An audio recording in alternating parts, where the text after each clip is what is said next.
Peace and blessings, ladies and gentlemen. Hope all is well. You already know love is love. Today is Thursday, 8 o'clock sharp, man. You know we're talking hoops. Where you at? You know what I'm saying? We got 5 in here. We appreciate you tuning in. I'm saying I tune in like a clock. We're gonna be talking. We'll get right into Georgia Tech basketball today. We're gonna talk about women's. How's it coming? How's it coming? Right, we'll get into the boys. We just got a big transfer in. They offered Rudy Anderson today, so we're gonna talk about all that. But before we get there, I'm gonna bring in the hardest working man in sports. You know what I'm saying, Mr. Naj Wilkins, Dominique Wilkins' cousins. How you doing today, sir? Yeah, I'm doing good, bro. How about yourself? Hey man, blessed and highly favored, brother. You know what I mean? I got a good book I'm listening to. I'm listening to the 33 Strategies of War by Robert Greene. I'm liking it so far. I'm listening to it on Audible. It's pretty good. So all my book readers or listeners, I definitely recommend you to go get that. And Sinners by Michael B. Jordan is out tonight. Probably after I get off this show, I'm probably going to hit the theaters. Last show's at 10, so I'm going to try to catch it. If I don't, I'll catch it sometime soon. But we're going to try to go see that tonight. But we're going to keep the main thing, man. Starting out, man. We usually don't start out with NWBB, but today we must start out in WBB, man. Coach Karen Blair, you know what I'm saying? She's doing some nice things, man. You know what I'm saying? Coming from that Maryland tree, right? You know what I'm saying? Maryland is a staple in women's basketball. So, you know what I'm saying? She's retained a couple players, signed her first transfer player from Florida State, Brianna Turnage. I'm saying Atlanta native, was on that Westlake team and went 4 for 4 with state championship play with the likes of Raven Johnson and many other legends, Atlanta legends. So, brother, you know what I'm saying, just what's your thoughts on Miss Karen Blair to this point, and where do you see this thing going? I think she's doing an outstanding job so far. Her just, getting, this type of caliber talent she's getting, obviously getting turned out of the portal. You wrote an article on that on SI, retaining her talent, right? She could have went into the portal, the outstanding center from Spain, but decided to keep her key death piece moving forward for the team.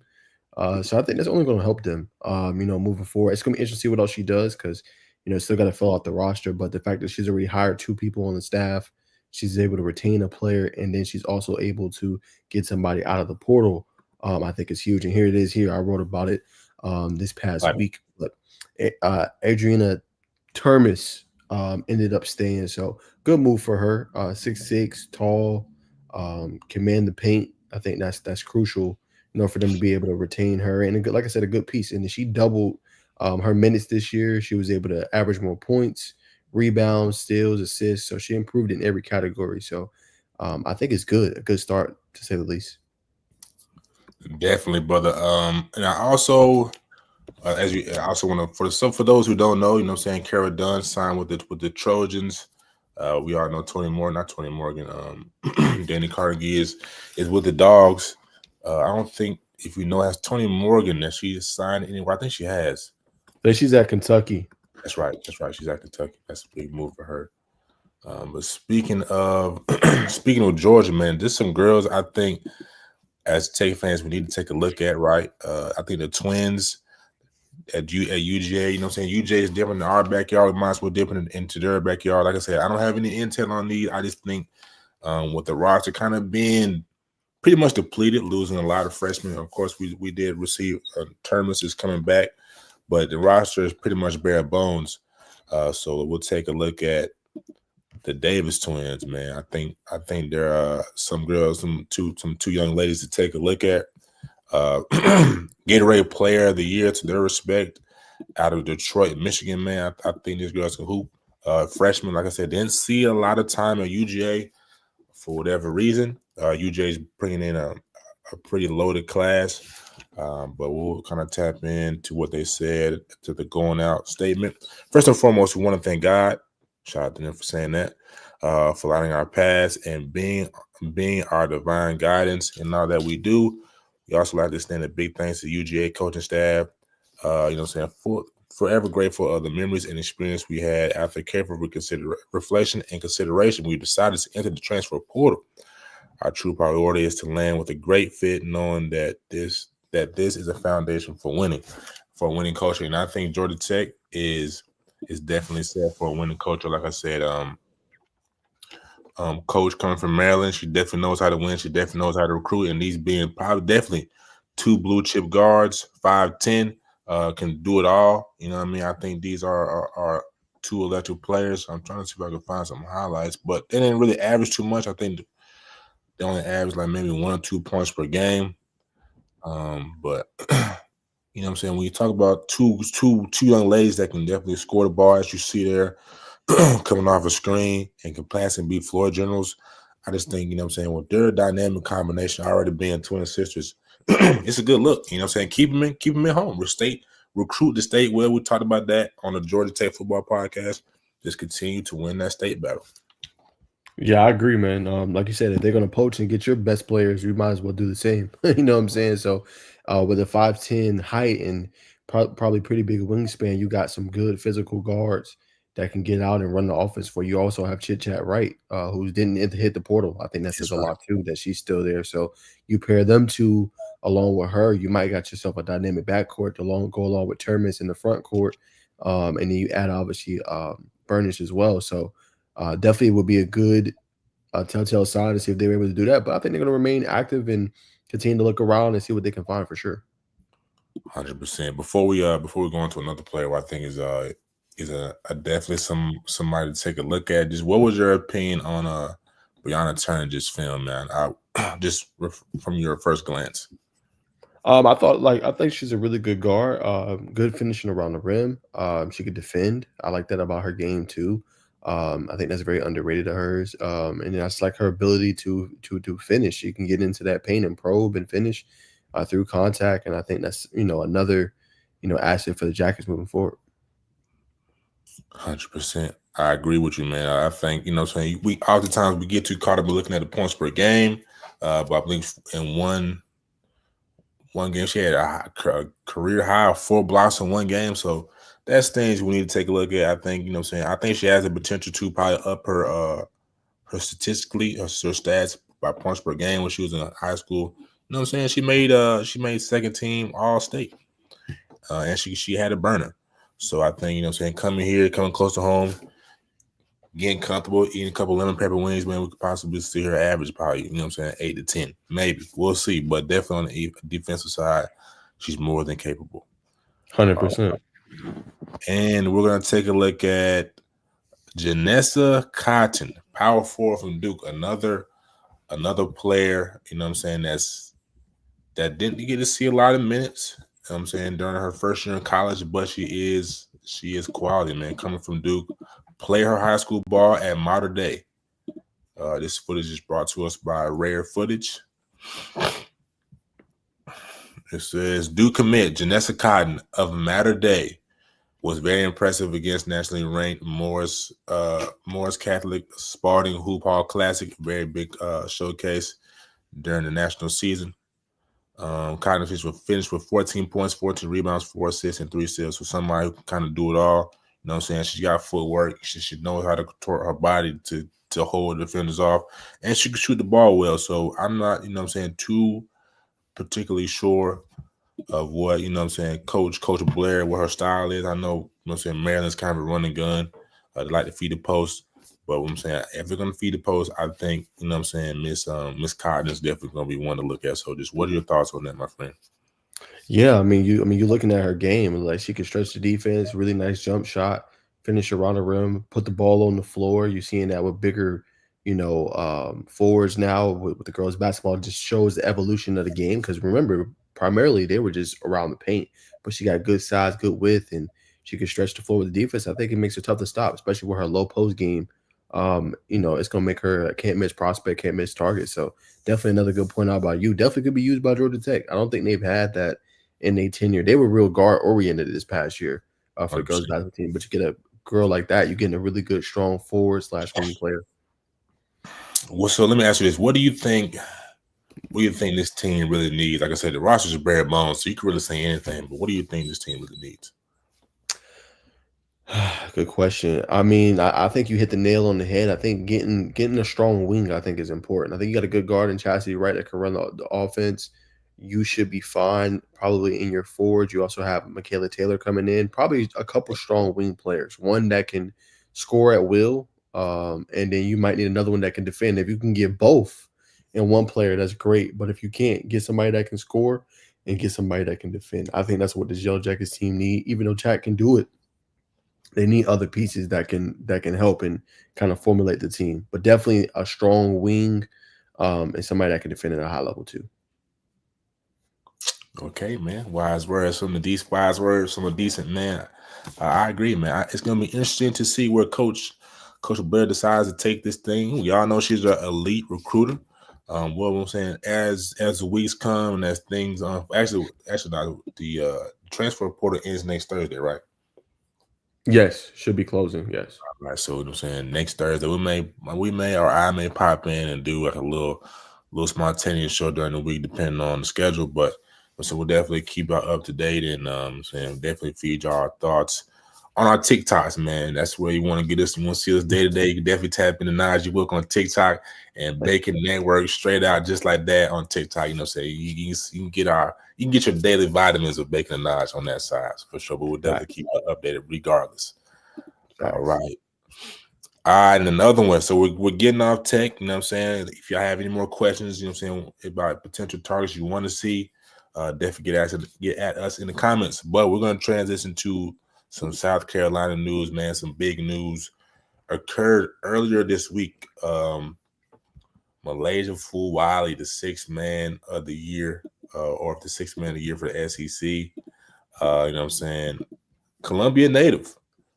Was getting, you know what I'm saying, that same type of hype coming out of high school that Asia Wilson was, man. She has decided that she officially today, I believe, that she is going to hit the portal, man. So when I saw this, I was like, dang, man. It's like, you know what I'm saying, did her and Don, you know what I'm saying, kind of, you know what I'm saying, split hairs, which I don't think, let me clear it, I don't think they split hairs at all. I just think when they brought in I can't remember her name or not. I think her name like Laston. But the guard that transferred in from Florida State that's real close to Raven Johnson, like I said, who played in Atlanta at Westlake, she came in.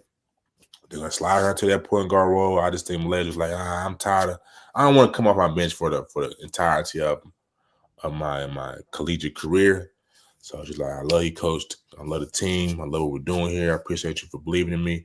Definitely endowing me with a championship ring, but I gotta go see what I can do as a starter, and that's what I think is going on here, brother. Brother, when you saw this, what did you think?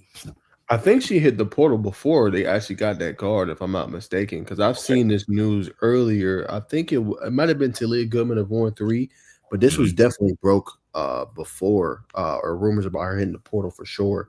To your point and what you said, I definitely think it was she want to play more. You know what I'm saying? And I don't think that's necessarily a relationship with her and Dawn. I think Coach Staley probably holds her to a high standard. You know what I'm saying? And I can tell in that game she was telling her to play in that championship game, and she yanked her, you know what I'm saying, when she wasn't getting what she wanted. I'm not saying that it affected the decision, but I think Fuwale wants to start. And they have so much depth at South Carolina that makes it tough to do. So I think she just want to see what else is out there for her, and just be able to go somewhere where she can start. South Carolina's a great program. It's going to be hard to start there. Coach Staley had certain standards and stuff like that. So I think she just wants to get other opportunities and see what she can do. Facts. Now, where do you think she's gonna go, man? I don't think, you know what I'm saying, Georgia's Tech is the, what you say? It's hard to say. Yeah. Yeah. I don't really know if Tech is the fit there. Yeah. I could see a place like maybe Texas. You know what I'm saying? They got a program that's rising. Maybe LSU, Notre Dame. Fuwale's a great player. You might need somebody with a stronger personality. You know what I'm saying? Not saying Coach Staley don't. She obviously does have a strong personality. But if you're gonna get a Fuwale, you're gonna need you're gonna need a strong coach. Essentially, is what I'm getting at. I agree with you, brother. You know what I'm saying? And it's not ironic, but one of Don's assistants is Malaysia. I think her high school assistant coach or something like that. They were really close. So, you know what I'm saying? They had a relationship, which is another reason why I was like, dang, you know what I'm saying? They was talking about it during the game. But I'll even throw Tennessee in there. I can't remember the head coach out there right now, but she's got a brand of basketball. I'm not sure what the depth is. I think they actually got like, it was a good mix of upperclassmen and freshman and sophomore. So that's I think that's an ideal system for her. Running gun, like to get up and down the floor, shoot threes. Get to the cup. They strive on being in shape, so I think that would be a good fit as well. But we're gonna stop talking about Miss Malaysia. Definitely did a lot of big things during her time in Columbia, man. We'll wish her the best for sure. All right, man. Transitioning to some WNBA news, man. Where if you saw it was this Monday that Paige Beckers, she went number 1 overall to the Dallas Wings, man. So I'm gonna get your thoughts on this as well, man. I think everybody knew this was coming, that she was gonna go to the Wings, man. Just super proud, super happy to see this come to fruition for her. We saw, her Coach Gino have a warm embrace. So this is no surprise. Yeah, no surprise that Dallas gets their franchise player for the foreseeable future. And she obviously had a great career, had injuries, but finished out on top, finished the right way. And she joins a long line of number 1 draft picks for UConn, right? Diana Taurasi, Maya Moore, Brianna Stewart, so many ones that have been great from the UConn program and team. So yeah, man, no surprise there. Can't wait to see what Dallas surrounds her with in order to be successful this upcoming season in W. But definitely no surprise this year go number 1. For sure. We can't forget about Tina Charles, number 31, who played for the Atlanta Dream this year, man. I believe she's the number 2 scorer all time.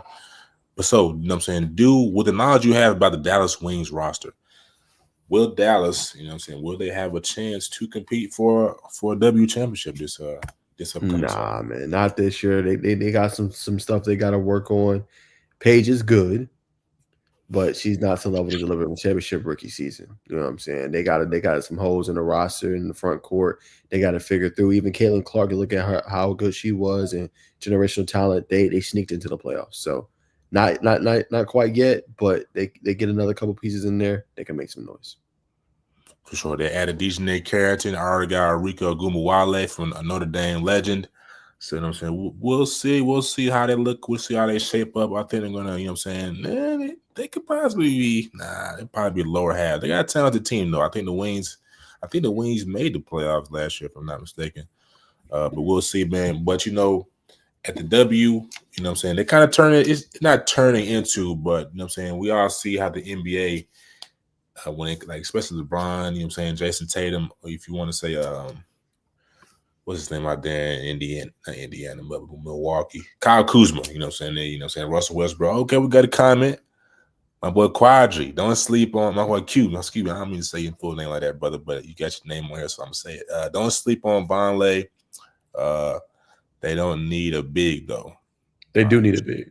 They do need a big. Mm-hmm. That's 100%. That's 100%. You know what I'm saying? So, to that point, brother, do you think they can make the playoffs? That's my question for you, brother. I'd love to hear your feedback on that. But my point is the NBA, right? We see how Russell Westbrook, there's fashion icons in the in the NBA. As we saw in the WNBA, they call it the orange carpet. You know what I mean? Women they're doing that thing, but they always been fashionistas, but it's being put more on display. Today they signed a brand deal with Coach. Coach is going to be the face of fashion for the official handbag of the league, bro. So to that news, man, just to the NBA embracing fashion for the ladies, man. Just what's your thoughts on that? Excuse me. I think it's great, man. Why not? They're not making a salary compared to what the NBA is making. So why not have big, brand deal partnerships with companies like Coach, right? It's only going to help. It's going to create more attention around it. More people are going to want to see it, right? And then the girls can get it back too. That's why I think it's great, because they got obviously their salary, but why not make some money off the court too? And that can raise ticket sales. You know what I'm saying? More people wanting to come and see them. Kind of had that same kind of effect that, the fashion walk kind of has for NBA players. You know what I'm saying? But I think you'll see it be more successful because you're seeing top end women and even some idols for some of the girls, what they're wearing. Oh, did you see what Paige wore? Did you see what Caitlin wore? And so and so. So I think it's only going to help them in driving more sales for the company and helping them obviously continue to build their brands in the W. Definitely, man. So to that point, man, all right. I think they can make it. I think they can make it far. They got the best backcourt in the league. Best backcourt in the league is tough, G. I don't know. I'm I'm biased. I like the dream right now. You know what I mean? We just drafted Tina Papa. We're gonna talk about that just in a minute. You know what I'm saying Alicia Gray. I believe she was 3-point champion this year. We saw her in the what's the 3-point the 3v3 league they had this spring Unrivaled. Unrivaled. I believe did they win the chip? I think they lost in the chip. I think but either way, my point is you got Tahina Papa, you got Alicia Gray, you know what I'm saying, you got Jerry, you know what I'm saying, Miss Canada. That's tough, brother. And you can't forget about the fever, brother. You know what I'm saying? Caitlin Clark, she got a backcourt right now. She got Derek Hamby. Not Derek Hamby, excuse me. She got what's the vet that just came from the Suns? But either way, brother, I don't know about that statement, brother. But I like where you're going. I think we need to pump the brakes, G. But I love the interaction. I love the engagement. Salute to you, Q. But I forgot my point, brother.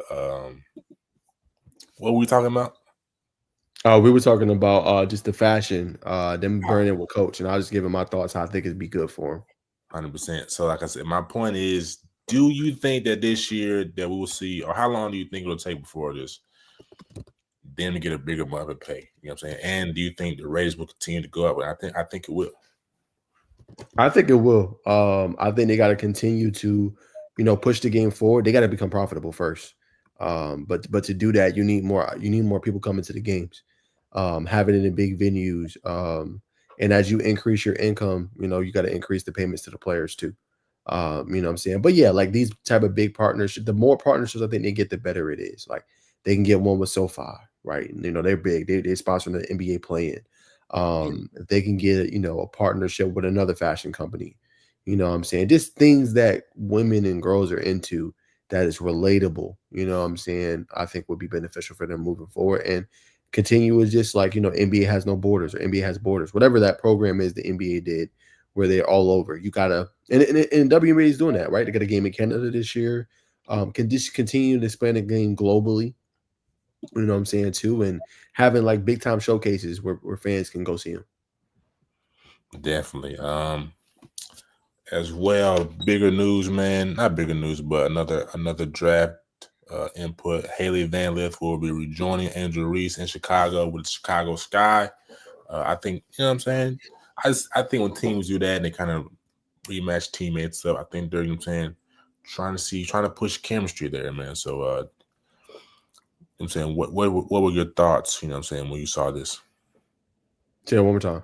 What were your thoughts about what are your thoughts about about Andrew Reese and Haley Van Lith reuniting in Chicago? Oh, I mean, it got some flack, bro. I mean, people was like, oh, well, you could see her face at the end. She's not ecstatic about it. But, people trying to make it like it was drama and like, she's the reason that Haley went to TCU. I don't think that was the case. I think she just didn't had a right fit with Coach Mulkey. And I think she just wanted to go test the waters and see what's out there. I think it's going to be a good pairing, right? When you look at, Angel Reese they have, and then obviously they're going to have Cardozo. Like they got the wing players and front court players to be good, right? Just continue to get the guard play. I think it's going to be a really good match, man. And I think she's gotten better. She's improved her game. She can shoot it from deep now, way better than she was shooting it before. And I think she's only going to become better. Yeah, another comment.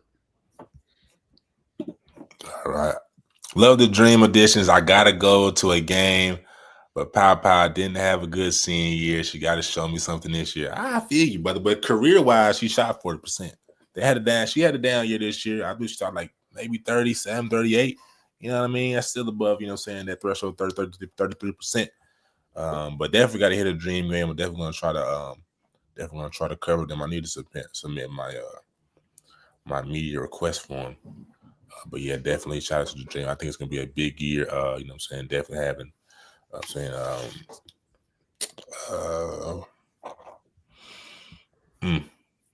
from Russia.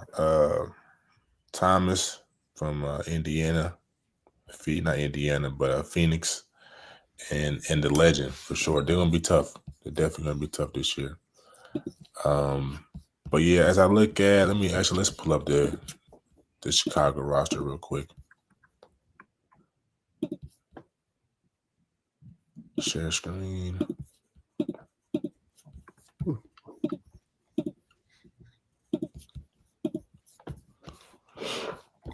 All right, for sure. Angel Reese, Camila Cardoso, Rachel Banham, Jessica Carter, Mariah Jefferson. Yeah, this how many did they draft, bro? 1, 2, 3, 4, 5, 6. It's supposed to be from last year. No, that's they got 6 rookies. So you know what I'm saying. Obviously losing a lot. New head coach this year. They're definitely in rebuild mode. But you know what I'm saying? They got a good trajectory to continue to rise. All right. All right, man. Moving on to the Hawks, man. I mean, not the Hawks, but the Dream. You know what I'm saying? As we talked about in the comments, Atlanta has signed Tahina Pow. I think it's a great move. It's been a lot of celebration on Twitter. You know what I'm saying? This in the WNBA universe. So what was your thoughts initially? Did you like the move? You think it's tailor made? Or think it should have went somewhere else?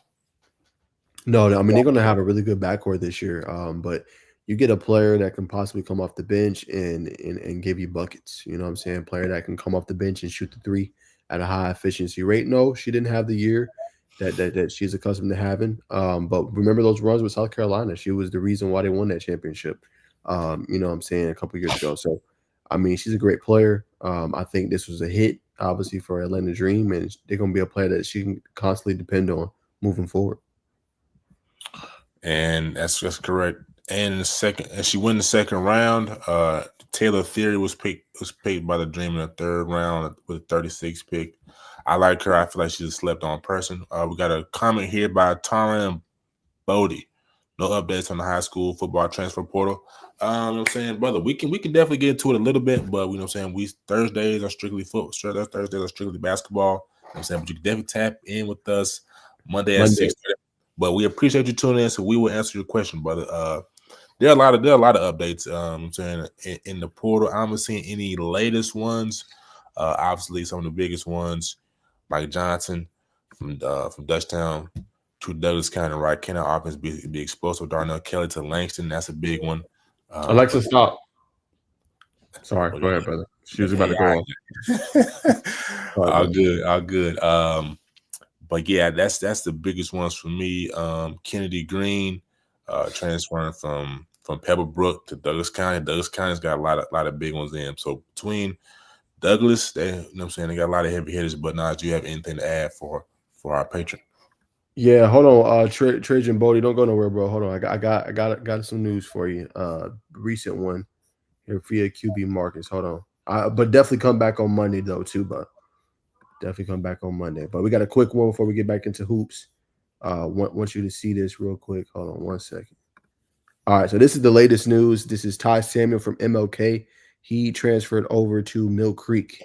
So that is the latest big time news as far as the transfer portal goes. Mill Creek, I think, has added 1 or 2 guys or 2 or 3 guys out of the portal so far. So they get a big time receiver 2027 from MLK. Big body, go up and get the jump ball. That's kind of the latest news there. That is, but we appreciate you tuning in, brother, and definitely come back and see us on Monday for sure. Come back Monday, man. Mondays be turns, just as Thursdays be, bro. 100%. But yeah, Miss Taylor Theory, she's a dog, man. Really somebody who's a combo guard, really, honestly. You know what I'm saying, can defend the ball well, you know what I'm saying, knows how to use her body, you know what I'm saying, to keep defenders on her back heel, got a little post game, nice footwork. My question is about the Dream, man. I think, no disrespect to Haley Jones, I think, you know what I'm saying, it's going to really push her to either evolve. We'll see how she fits, right? You know what I'm saying? It's a lot of guards coming in, man, and we want to see her score, you know what I'm saying, definitely a prominent point guard coming out of Stanford, man. So we'll see how that goes. I want to get your thoughts on that as well, man. Yeah, I want to see her take a step forward. I want to see her take a step forward and do some damage, you know what I'm saying, for Jones. But I feel like the Dream did what they were supposed to do. They got a lot of great players coming in. They brought in Brittany Griner, who's going to really solidify their front court moving forward. You look at Alicia Gray, you look at, Charles, like they got a really good team. And I think, I'm not saying they're going to win a chip this year, but they should be in that conversation in terms of being a contender and being able to be a high-end team this year. I don't see much stopping them besides injury. They should be right up there. Well said, brother. I like that. I agree with you. Before we transition into men's basketball for college, just who was your biggest sleeper in the WNBA draft this year? Good question. Hold on, let me look at my notes. Biggest Do sleeper. you think? Where did I put it? I think for me, I cannot think right now. I like Haley Van Lith. I think she could be a. I know she had a lot of buzz around her, but I think she could be a potential sleeper in this one. This everybody think it's not going to work out with her and Angel Reese, but I think she could be a go-to guard for them moving forward. Somebody that they can have be their point guard, run the show, and be a dynamic player. So I mean, I think definitely she's one. I really like her. Obviously, you throw in Paige. Let me see. Here's another one I want to highlight. I like Anissa Morrow. That's gonna be one for Mm, me. Anissa Morrow, underrated player, power LSU. forward, always would give big buckets, good minutes. I think she has a bright future as well, man. She does a lot of things well, and I think she's gonna be really good. Just moving forward with her game. I like that Anisha Moro pick, average 20 points, 12 rebounds, just like an energizer bunny around the court. She's going to do everything. Always going to give energy and effort, and she can't get hot. So I would give her that 2K microwave badge. For me, it's going to be Georgia or Moore, guard from Kentucky. That got drafted by the Mystics. It's going to DC. Average 15 points, 5 rebounds, shot 40% from the field. But I think she's got the potential to be I'm saying probably one of the best scorers out of this draft. I'm saying she's electric for sure. That'll trying to sure up our I'm saying WBB section. And then unless you have anything to add, brother, we're gonna kind of transition. All good, man. All right. All right. We're gonna transition into college boys basketball. And we're gonna start with the big news for Tech. You know what I'm saying? Let me pull that up. We got a big addition, man. There's a lot of talk. Man, when are we gonna make some moves, man? We want to see Coach Style, you know what I'm saying? Bring in something we can all get excited about and talk about. Well, he's done it, man. Bringing in a guard from Miami, Ohio, you know what I'm saying? Definitely, I feel like an elite scorer, playing for the mean streets. Let me share my screen. I'm talking. Let me share my screen. Come from the mean streets, and I don't mean the mean streets, I mean the mean streets EYBL team. I believe that's Chicago team. One coming out of high school, one of the best scorers in his class. 6'6" sophomore guard, averaging 13 points, shooting 43% from three. Former four-star recruit that began his career at Xavier. I believe I was watching his highlights on YouTube. I believe he's got like a 60% usage rate. I'm saying shooting the ball, all coming off screens. You know what I'm saying? But he's lethal. He's lethal, man. So I got to get your thoughts, Naj. You know what I'm saying? When you saw this, how excited were you for Coach Damon started my program? Nah, this move is huge for Georgia Tech. Them landing obviously Cam Kraft, a high end scorer. He dropped, I think, a 40 piece this year. I think it was against Toledo. I mean, he's absolutely balling out. Had another game he dropped 34, and he does it efficiently, right? That's the Efficient. underrated part. 12 of 21, right? 14 for 22. One of the games he hit 10 threes this year. So, I mean, you're looking at a guy that Georgia Tech is going to allow him to space the floor, fill it up from long range, probe into the lane when he needs to. And that's what they need. They remember Tech struggled. They could not score. They were hitting lows in games and cannot buy a bucket. When you get a sharpshooter like this, he only needs to see one go through the net, and he's good. So I think it's only going to help them as they continue to build out their roster. Still a lot of questions to see what they're going to do. All they have is Bay Dongo and Jaden Mustafa in this 2025 recruiting class coming in. And now you obviously add Cam Kraft, which is an underrated get. But curious to see, same thing, how he fills out the rest of the roster for sure. But a good get. Definitely good. So what do you think we need? We got Bay. Obviously, we got a shooting guard. I think maybe go get a veteran point guard for sure. Yeah, I think you need a veteran point guard. I think you need another scorer. Like obviously he can shoot. I would put him in the shooter category, but he could also score. You need like a versatile scorer. I think they need a two-way wing. You need people that can defend, man. I like that Scoring is too. great, but if you don't have nobody that can shut it down when it's late in the games and get a stop, they need another score. And then they need like a stretch five or stretch four to go along with Bay Dongo. So somebody, if Dongo's in the post dominating, somebody can kick it out too, and they can shoot the three ball. All right. So how much faith do you have in the young freshman coming in to contribute day one? Which one? There's a lot of freshmen like that. Well, I mean, specifically on the Georgia Tech class, you know what I mean? Like Kai, which freshman of all of them? yeah, or just the whole, if you want to do a rundown of the whole class, but yeah, so just give me two. Give me two. I mean, I like a Kai Fleming. I think high volumes scorer, a guy that can get buckets, which is what you need. He's one I like. I like Brandon Stores as well. But I Mhm. guess I would go probably a Kai Fleming, and I really like Chatfield. I think Chatfield could be the one that can run the show. We'll see how quickly he'll be ready. Not the biggest guy, but has a Right. good feel for the game. He'll be one to continue to watch. Definitely. I agree with you. I think Chad, I think Eric will definitely come off the bench, seventh, eighth man, and probably early in the season be eighth and possibly work his way up to 6, 7. I think he has, but we'll see. We'll see where Kyle lands. If Kyle starts, then Eric 7, 8 potentially work up to 6. If Kyle comes off the bench, I see him 6, 6, 7. Probably end the year off at 6, depending on his trajectory. So how his development, I should say. I'm saying takes him. But those are definitely two. Interesting enough, I was watching the overtime elite combine that happened earlier this week, and they brought up Cole Curak. And coach is like, yeah, he likes Cole. There's somebody that just needs to add on some weight, right? We see Yeah. what Cole does, can block shot, can run the floor, rim protector or rim aggravator, as I like to say. But and he can stretch it, and he can stretch the floor. So he'll be an interesting piece. We also can't forget about not most is it Mosilla? I think it is Mosilla. Hmm. Yes, so that's another person who I think is definitely going to get some burn early on. So I think, depth wise, on the Mo can't really shoot that guy from deep. He's more of a rim running, board hunting,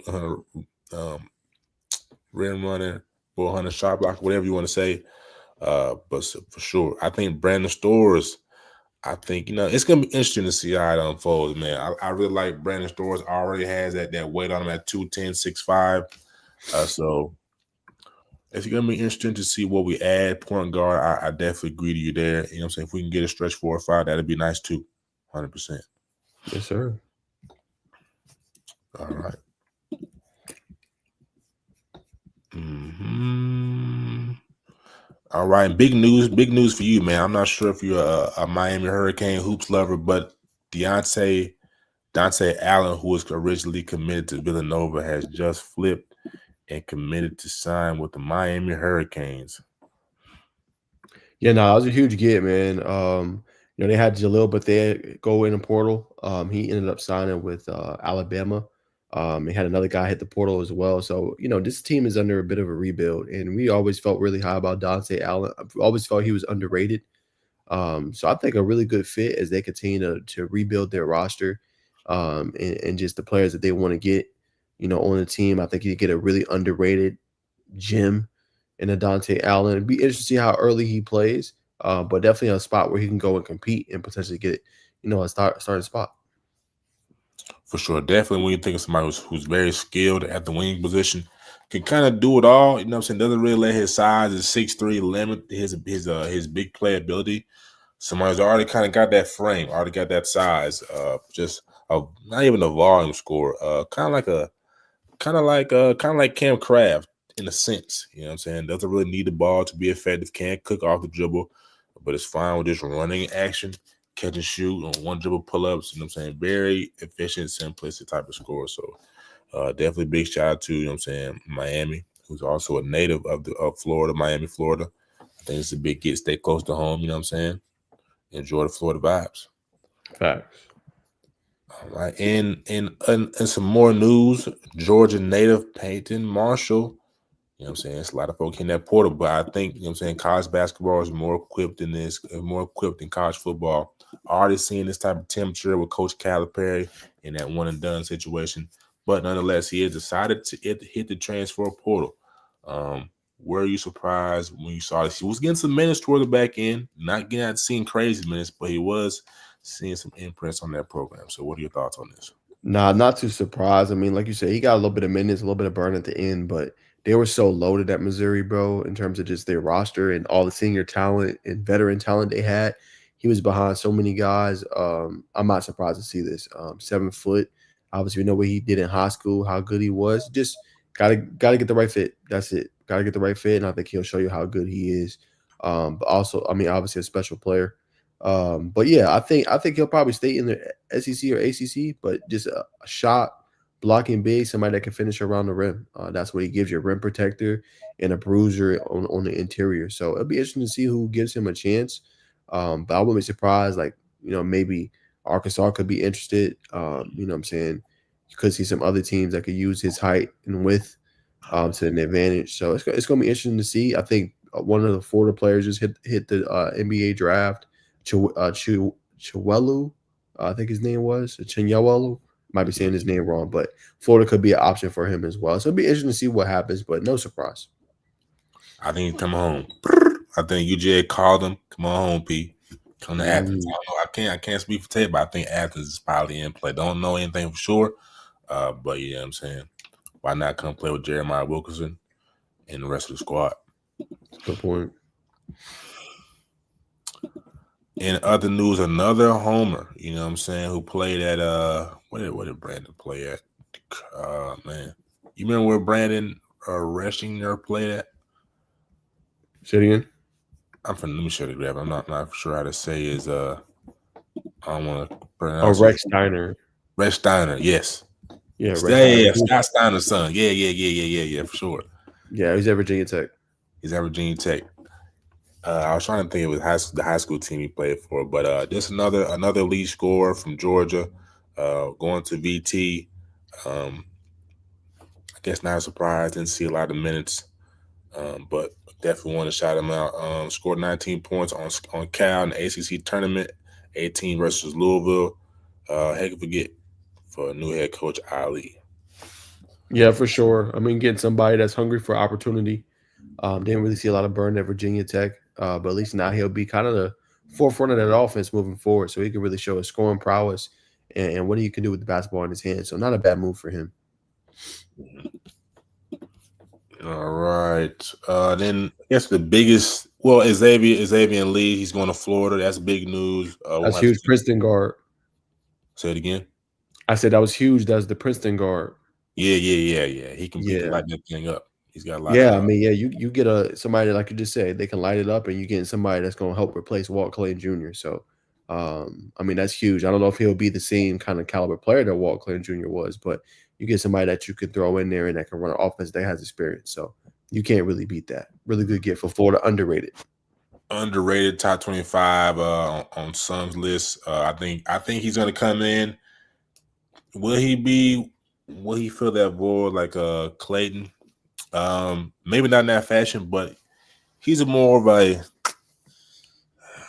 traditional two. Not really gonna burn your eyelids off in three. You know what I'm saying? He got a different type of pace. Though I think he will do just fine. I like him going to SEC ball, kind of see what he's made of. I think he's gonna be, you know what I'm saying? I ain't gonna say he's gonna go down there and do Lynn Sandy, but I like him. I've been watching this documentary on YouTube. He's got a good story, you know what I'm saying? Just, you know what I'm saying, loves the process and got a good support system at home. So I like it. I like Xavier Lee. But before we get off college basketball, we definitely got to talk about LeBaron Philon, Alabama guard, Alabama native. Hits the NBA draft. You know what I'm saying? So one and done. Were you surprised to see this, and do you think he's ready for prime time in the big leagues? I'm not surprised. In addition to LeBaron Fallon, he also lost Carter Knox. That was announced probably about 15, 20 minutes before our show. He's declaring for the draft too. So I wanted to bring it up as an update. But no surprise, man. When he was on, bro, he was on. You know what I'm saying? He could really score and get buckets and then lock you up on the other end of the floor. But it's a quiet kept secret, but he was the key in that turnaround for Arkansas. Remember, they started 0-5 in SEC play this past year. But the reason they was able to get back into the tournament, knock off Kansas, knock off St. John's, make it to the Sweet 16. Philon was playing at a high level. So was Carter Knox. So two really big guys that left in the portal for Coach Calipari, but he's one of the best recruiters in the country for a reason. He's going to hit the portal and he's going to be able to recruit guys at a high level. So No surprise there, and I think whatever NBA team gets him, they have a high ceiling. I say at worst he's a Drew Holiday. At best, he could be a Kawhi Leonard type of build player. In my opinion. You talking about Kawhi for Carter? No, Kawhi for like NBA. I mean, like, are you comparing Phylon to Kawhi, or are you comparing Carter Knox to Kawhi? I like the Drew Holiday for Phylon. Yeah. No, I'm saying like in terms of their potential. Yeah. So I'm saying like Phylon, like Drew Holiday, and then Carter. Yeah, that's what I'm saying. Yeah, Carter. I like that. I like that. And Yeah, I'm saying Knox he wasn't seeing the floor early on. I was like, he Coach, was what not. is he doing? I was like, what are you? Cause y'all was on my head. So I was like, yeah, Calipari ain't it. Another bad year for the Razorbacks.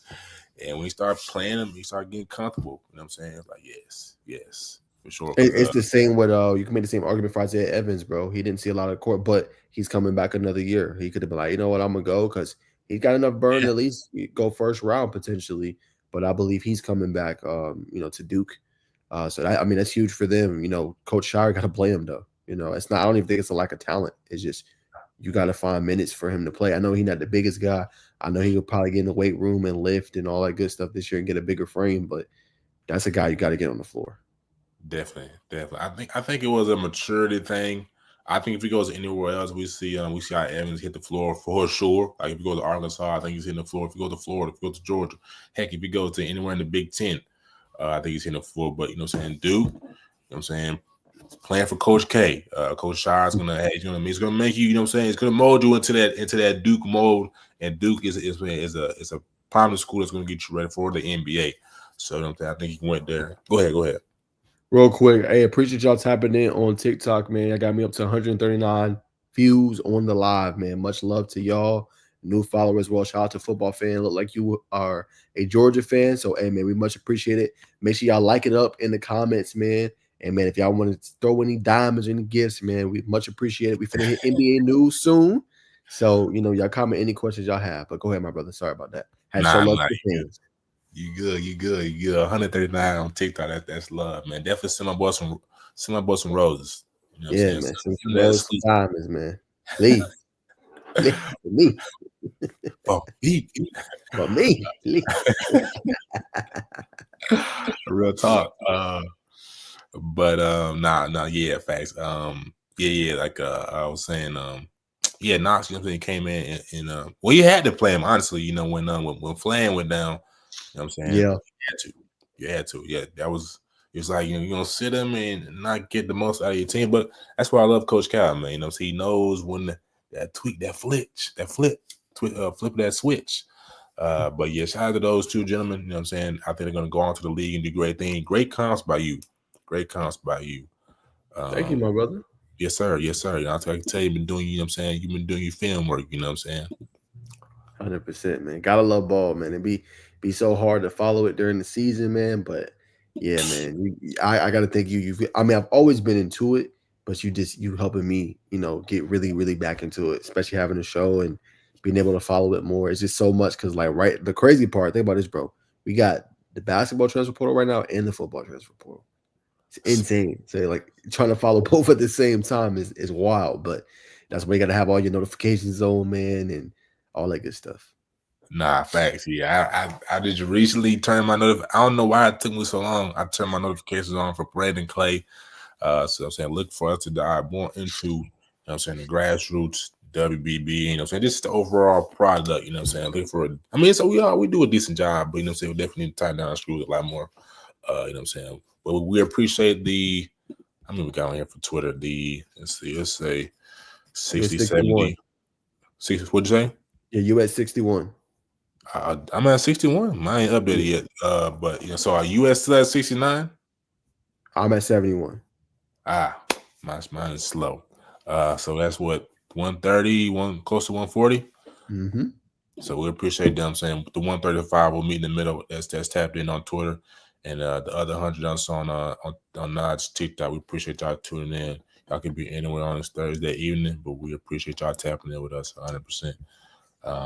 So that'll conclude college basketball. Actually, let's talk about Malik Ewing. Malik Ewing, another Georgia native, went to where Quavo went to high school at, Berkmar. He signed with Alabama. right? Let me go to Joe's page. That was a big get for them. Actually, we'll do two more after that. Malik, yeah, he's at Arkansas. Excuse me. Malik Ewan is at Arkansas. That's a big get for Coach Cal. Uh, kind of like an old school big. Can kind of stretch it out, stretch the floor. I mean, 6'11", average 14 points, 7 rebounds. Shot nearly 60% from the field. I'm gonna definitely want to watch a lot of his film. He had a lot of high marks coming out of college. Not sure if he can pass that guy, but you know what I'm saying. If he could be like a little yoke down there, man, that'd be tough. Because they got a spectacular class coming in. We all know about Malik, OTE from Pittsburgh, um, um, Darius Acuff. So they got a nice class. So just, you know what I'm saying, just what's your thoughts on that as well, brother? Yeah, I mean, just building it out. I mean, we talked about it with Coach Cal and obviously Landon Malik, big time old school big man. I don't think he's done. I think he'll hit the portal for one or two more guys before it closes officially. A Cuff coming in, right? Obviously, we see Malik Thomas, obviously, at Arkansas. I think all guys are going to see the court early and often. I think this was a coaching lesson and experience for Coach Cal, going to a whole new school, Yeah. whole new roster. Might be a little different than what he tends to usually recruit. And I think now he kind of knows what. Okay, hey, this is what I need. This is how I need to tweak it. And we still made a Sweet 16. And this team didn't play high level basketball to maybe midseason. Mm-hmm. So 100%. I mean, I think he got a lot that's going for him, and he can just build off it. Also, some news. Tyron Stokes, the number one overall recruit class of 2026, is taking an OV to Kansas this weekend. That's big news. It's also, for those who don't know, it's not playing any AAU ball this offseason. So he's dedicating time to probably business and just doubling down on his game. We got a chance to see him last year at the Peach. I mean, not a surprise. I mean, I don't say it's not a surprise because it was a surprise, right?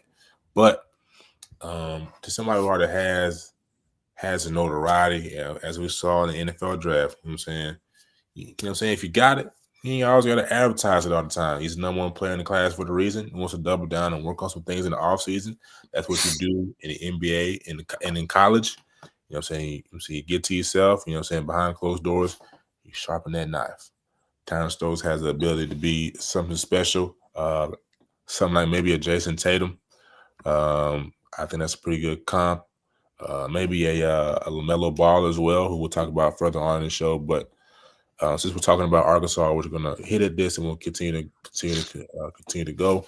Nick Pringle transferring from South Carolina to Arkansas, another big man for Coach Cal. Let's see, and another big loss for Syracuse. I thought he was gonna stay. Elijah Chopper Moore is transferring to Utah. Got a spectacular two spectacular guards coming in. One from IMG, who played with Darius Acuff. He's electric, and as well as Carmelo Anthony's son, Kyan Anthony, will be heading to Syracuse up this for the upcoming season.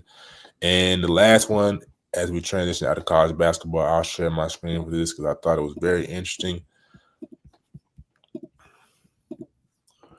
But Cal Berkeley, you know what I'm saying, the school that Jalen Brown attended, Andres Stojakovic, we all know that last name. His father played in the league. He is entering the transfer portal with a do not contact tag. This seems to be the new thing in college sports. So what do you think about specifically the do not contact tag? It just means they pretty much already know where they're going. Okay. And they pretty much already have set up, where they're going to pretty much land. So that's pretty much what that do not contact tag means. They already know where they're going. I'm good. I already have something in line and set up. It's interesting. If you're Cal, you use two of your best players from last year, Jeremiah Wilkinson and Andrei Stojakovic. So he's a guy that can score at a high level, shoot the basketball, shoot the bucket off the ball, I guess you could say. He's really good. So it's gonna be interesting to see where he lands. If I was Tech, I would be interested. Yeah, Another scorer, shooter potentially for the team. I don't know what his NIL is going to cost potentially, but another guy that can really score the basketball. So it's going to be interesting. Does he go higher? Obviously, it was ACC. Does he go to a SEC school? 14 of them made it into the NCAA tournament this year. Does he Yeah, go, you know what I'm saying, to a Big 12? You know, can he fit on a Houston team that has a bunch of rough riders?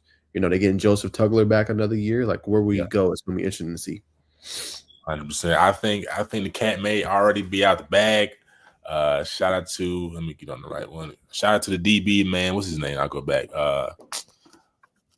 Trey Alexander. I'm saying at BYU. You know what I'm saying? Play at Southwestern Cab. I think he's hitting that some come on slide. You know what I mean? Go play with AJ DeBonsa. We'll see if that comes to fruition. That could be a tip. We'll see. Cause we haven't seen any big recruits go to BYU yet. Actually, I think there's maybe one or two. But you know what I'm saying? That could be a little foreshadowing of what's to come. But he's definitely a name to keep track of. Already got that pedigree. He can score the ball. You know what I'm saying? I ain't gonna say like it's possible, but he can score the ball at a high level for sure. We're gonna touch on high school basketball, man. So you know what I'm saying. You wrote an article on Kevin Savage. You know what I'm saying, had a phenomenal weekend this past weekend at the Tip Off Classic. So what can you tell us about the Wheeler High School student athlete? Yeah, I mean, he's been turning it up. He's been really good. You know, I think he had 8 points in that final stretch in that game and hits the game winner, right? Nothing crazy in between the legs, and then just knocks it completely down, man, over the outstretched hand of the defender. You know, plays for a very loaded Wheeler team, but still continues to show out. You know what I'm saying? I think it was important this year. They won the state championship over Newton. Coben Landry drops 19. He drops 19 as well. And I think he's just starting to kind of cement himself. And I mean, he's always been a 4-star and a high ranking, but he's starting to kind of separate. When you look at high end guards in this class, you look at Nasir, and then you look at obviously Kevin Savage. I think he's getting better. You know, he's getting better, and like he said, he wants everyone to know, like, hey, I'm not just a scorer; I can defend too. I take that very seriously. When you talk to the interviews and when you watch Versace Boy ENT and you saw his interview with him, you've seen that. So, you know, that ended up landing him to get an Alabama offer. He already had some pretty good ones: UCF, Cincinnati. But Alabama is the creme de la creme. You got Nate Oates, you know what I'm saying, as the coach. I know they ended up losing a player out of the portal, or a couple players out of the portal, but there's no slight in landing an Alabama offer. You are the real deal if you're picking up that kind of offer. 100%, man. We're gonna throw the score Atlanta, man. Get a little brand recognition in there, brother. Yes, sir, for sure. Shout out to score, man.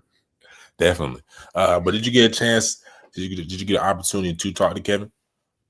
No, I'm trying to get him on the show. I think he thought it was yesterday, but I told him nah. But he got practice, so I don't know. He said when he gets out, maybe. But I sent him the link and everything, so maybe he'll join us a little bit later in the show. But I guess you got to play it by ear currently right now. But he's practicing. You know, he's running with Game Elite, so Yep. Playing with yeah. Caleb Holt. And another guard, I saw him on the rise. So I can't remember his name, but we're definitely gonna try to get some guys on from Game Elite. We're gonna try to get Naj Anderson on. We'll see how that goes. You know what I'm saying? If y'all got that connectness, definitely put us on, man, for sure. But another Game Elite prospect, Nasir Anderson, class of 2027 guard. Kid's blowing up, man. You know what I'm saying? Earlier this April, he was at the NBA juniors mini camp. One of 9, man. We had a lot of them go. Let me see who off the top of my head. You know what I'm saying, obviously Caleb Poe was there. Obviously, you know what I'm saying, Nasir Anderson was there. We That's got some breaking big. news too. So I know we on high school ball. I wanted to show Yeah. that, but Oh, they bring back something else. They bring back DJ Wagner another season. So hey, that's huge. blow up the highlights, brother. I need to see these highlights, man. Their sophomore season, but Don't want to get copyrighted. Shout out Andrew Katz. That's that right there. That's what we need to be. We need to see him shoot the ball consistently, man. I think he's an NBA point guard already. Right now, he'll probably go to the G if he was to leave today. But when he's going downhill, he's electric. He can definitely run. He can run the offense. We see him use his body there. You know what I'm saying? Hold the defender off, draw the foul. I believe he can defend at a pretty good level.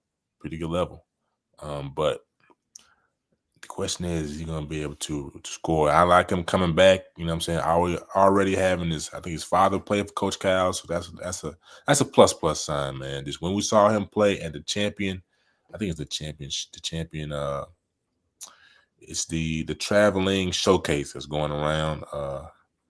And he put his skills on this full display. I think they beat the Boozer twins, if I'm not mistaken, in the championship. So appreciate you definitely bringing that to our attention. You know what I'm saying? I like him staying, but do you think he could turn that corner, man? I know that's why he's staying, to continue to develop. Yeah, why not? I mean, you getting paid a bag now to stay in college, right? I think if you're a star player, you're making about 4 to 5 million a year. If you're a starter, you're making 700,000 plus. Like, why not go get developed and you're getting paid for it? You know what I'm saying? So you got one of the best coaches. Look where he's produced in the league. You got the potential league MVP and Shea Gilgeous-Alexander. You know what I'm saying? I mean, he's produced so much talent in terms of Devin Booker, guys that when they go to the league, they're ready, they perform. So why not go get developed another year and continue to work on your craft? That's the thing, though, Bacon. Like, you don't want to rush the process. Like, enjoy the process, learn from the best coaches. He obviously has a pedigree of developing some of the best talent. Go back and learn from him. Why go early if you're not ready? No, like you said, you're gonna be a G League player. I'm gonna spend the rest of my career doing that. No, I want to be in the league and prosper. I want to perform at a high level. That's what Coach Calipari's done. Look at De'Aaron Fox, like Leak Monk, like they've made careers out of it. That's what you want. Absolutely, you're correct, man. I've been covering the G League now for 3 to 4 years. Let it not be mistaken. You know what I'm saying? The G League is a very good developmental league, but nobody really wants to be in the G, brother. I mean, tell me the percentage of how many that play in that end up getting called up. It's not a high percentage. It's not a high percentage. Well, I say this. I think going forward, it'll be a high percentage, just because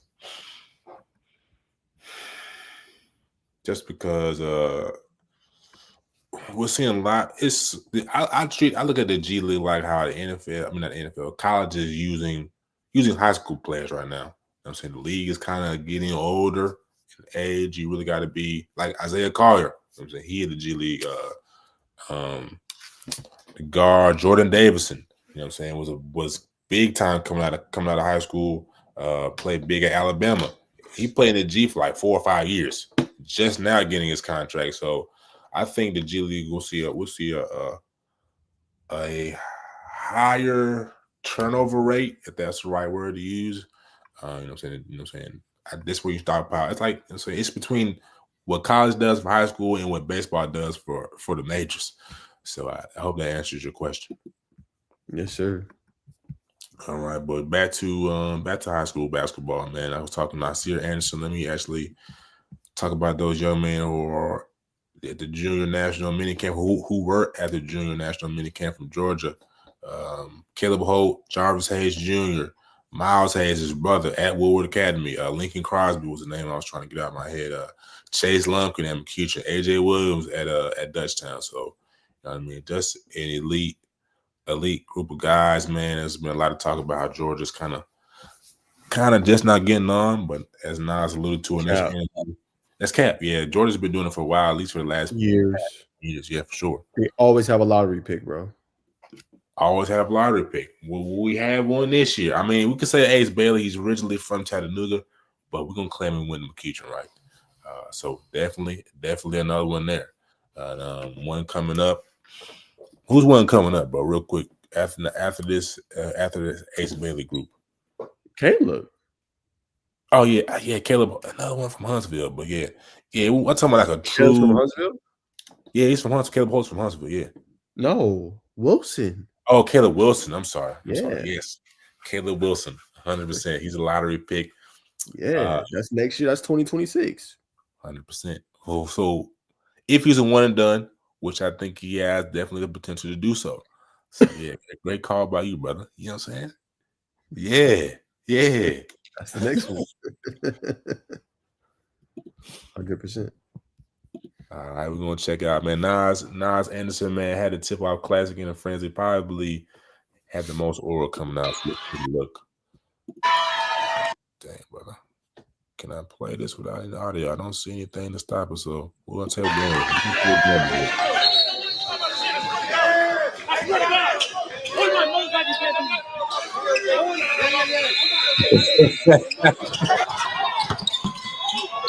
Nice.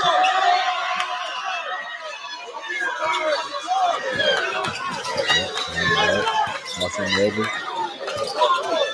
Everybody. Oh man, look at the flow. Look at the little thing.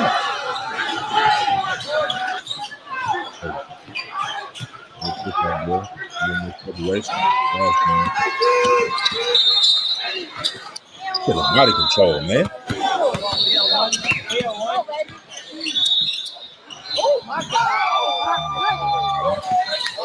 That's all I will show. I don't want, you know what I'm saying, get copyrighted with the noise. Shout out to Take Fly Hoops for definitely putting on those spectacular highlights and definitely go final tap into Atlanta hoop reels. You know what I'm saying? He definitely had a good one, but I think he Take Flight Hoop captured more of the raw element of Nasir Anderson.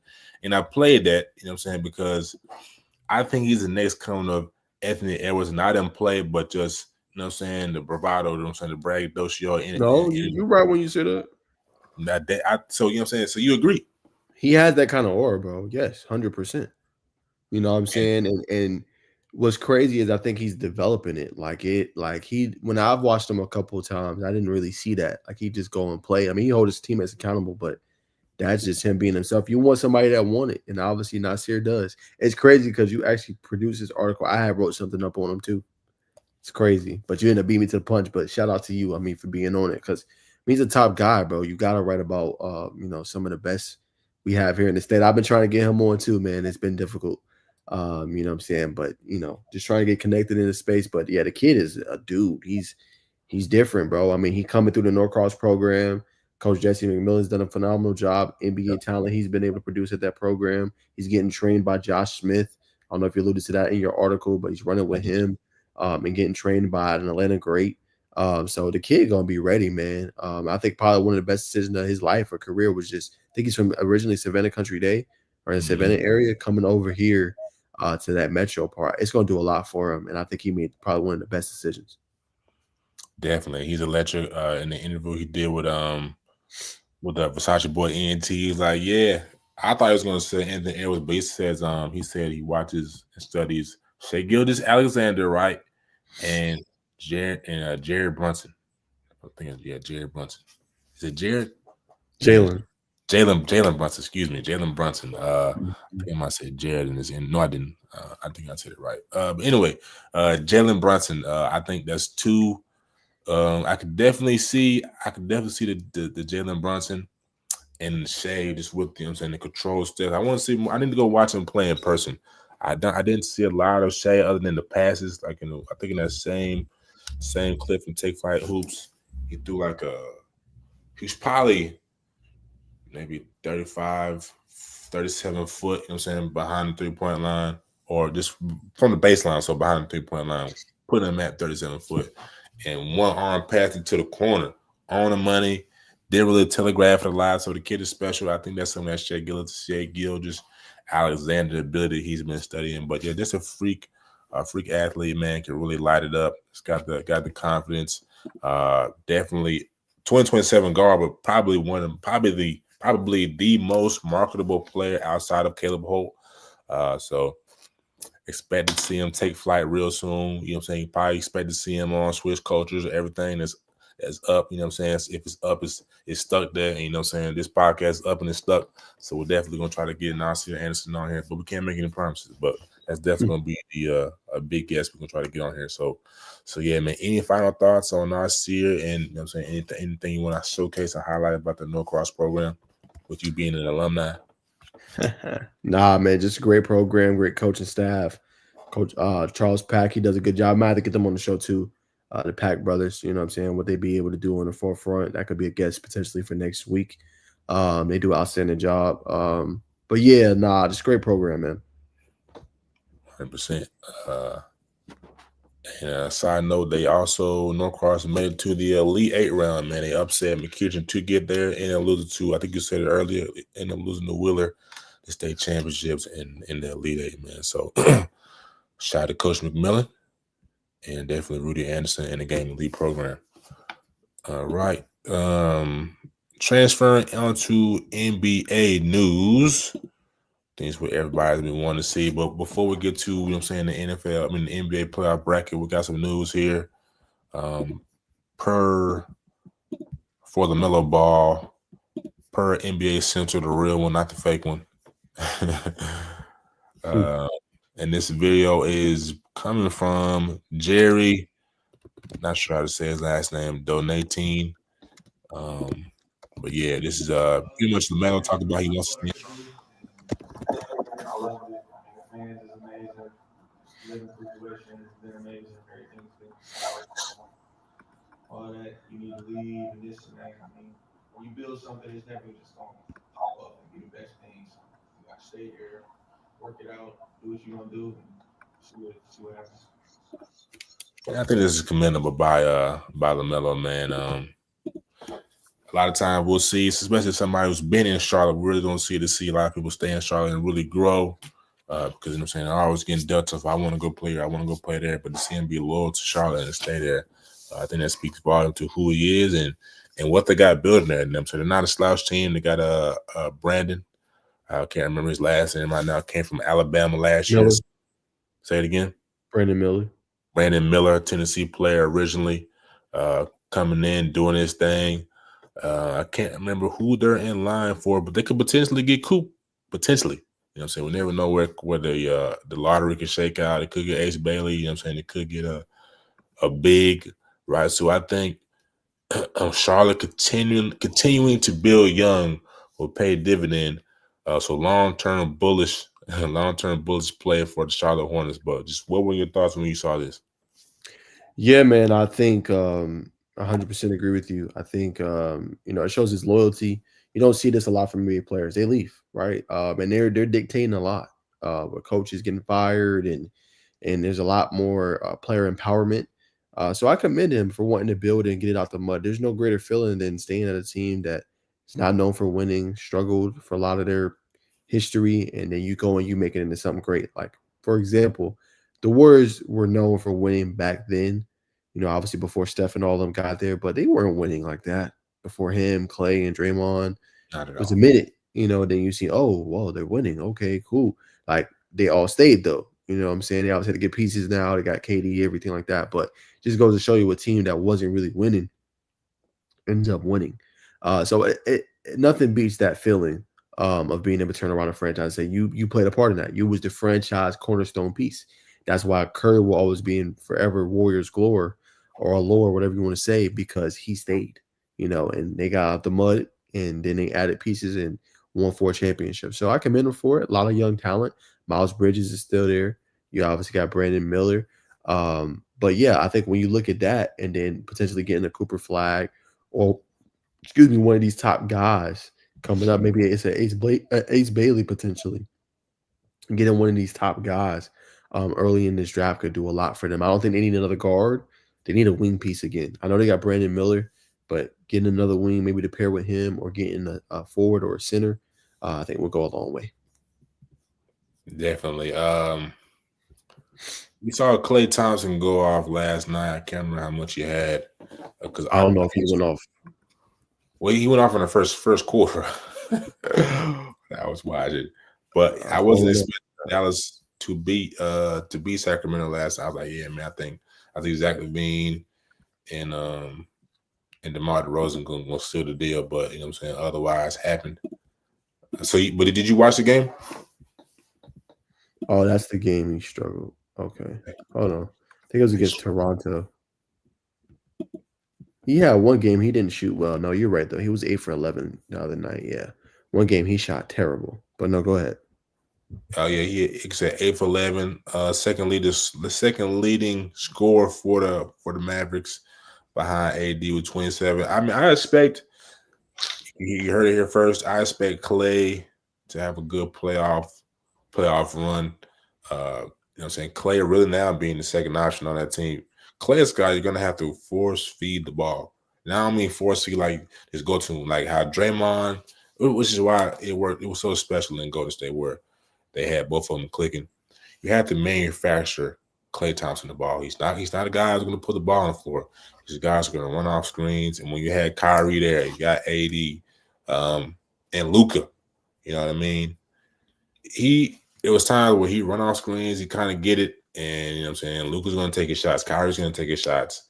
And we often just saw Klay kind of get the ball in not even the best moments, not in rhythm. Basketball is a rhythm game, and him just kind of shooting it, kind of trying to find his touch. So you heard, you know what I'm saying? You definitely lock it in. I think Klay Thompson will continue to have a playoff series where he thrives with, you know what I'm saying, Anthony Davis and being somebody who's low post. He's going to have to get the ball early enough to kind of get in rhythm. And I think that's going to be the deciding factor. As we saw, you know what I'm saying, the highest plus or minus overall rating with a plus 31 rating. So like I said, I think it's going to be a good, a bullish trend for Klay Thompson to continue.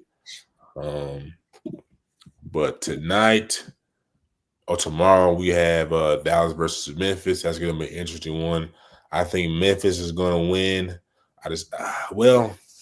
With Ja having that banged up ankle, man, that's going to throw a monkey wrench and everything. So I think Dallas has an opportunity, honestly. So since we're on that topic, who do you like in that matchup and why?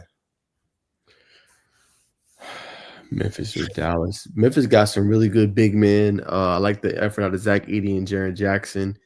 Anthony Davis had a pretty good game against the Kings, sent them out. I'm gonna go Memphis. I think they want to be in there. I think they would give a better game and a better series to OKC than they would. Yeah, I agree. It just, and I think Ja would be. You're right. They got his big supporting cast. Desmond Bain, like you said, Jaren Jackson.